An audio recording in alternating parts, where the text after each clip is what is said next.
Hey, you guys. All right. So today I wanted to take a second and just celebrate you guys as we are celebrating National Education Support Professionals Day. And I just want to, first of all, I want to remind you that you are kicking it. You guys are killing it out there. And I am so proud to be a part of an amazing community of child care business owners who are knocking it out of the ballpark. But there's one thing I just want you to keep in mind.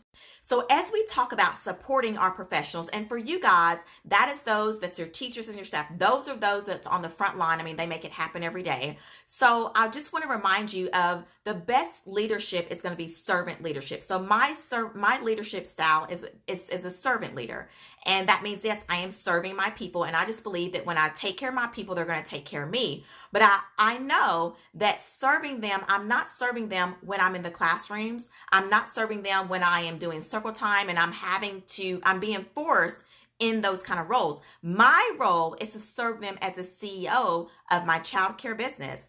And that is when we can really go in and do the things and the support that these teachers and staff need. So just keep that in mind. Where are you serving? Are you really serving them, or are you doing a disservice by not having automated systems and having to be forced to be in the classrooms?